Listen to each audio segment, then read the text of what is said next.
നമുക്ക് ഇന്ന് ലാമിൻ്റെ ഒരു ഫുഡ് വ്ലോഗ് കണ്ടാലോ ഗൈസ്. ദാണ്ടേ സ്റ്റാർട്ട്. ഫിഷ് ഫ്രൈ ആണ്. ഓക്കെ. ഇതെന്തുവാ?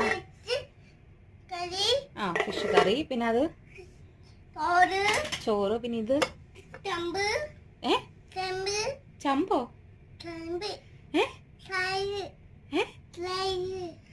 വെജിറ്റബിൾ കറി.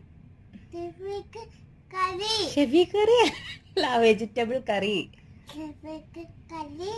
വെജ് കറി. ചക്കക്കൂര കറി. അതെ, ചക്കക്കൂര കറി. പിന്നെ ഇത് പപ്പട. അപ്പൊ നമുക്ക് ചോറ് കഴിക്കാം. ഓക്കെ, ഗൈസിനോട് പറ ഹലോ. Okay, by. അപ്പൊ ഞങ്ങൾ ചോറ് കഴിക്കാൻ പോവാണ് ഗൈസ്. ഓക്കെ. അപ്പൊ ഇന്നത്തെ ഫുഡ് ഞങ്ങൾ കണ്ടല്ലോ. Bye, say bye. നാം കഴിച്ച് കാണിക്കുന്നുണ്ട് കേട്ടോ. അപ്പൊ ശരി.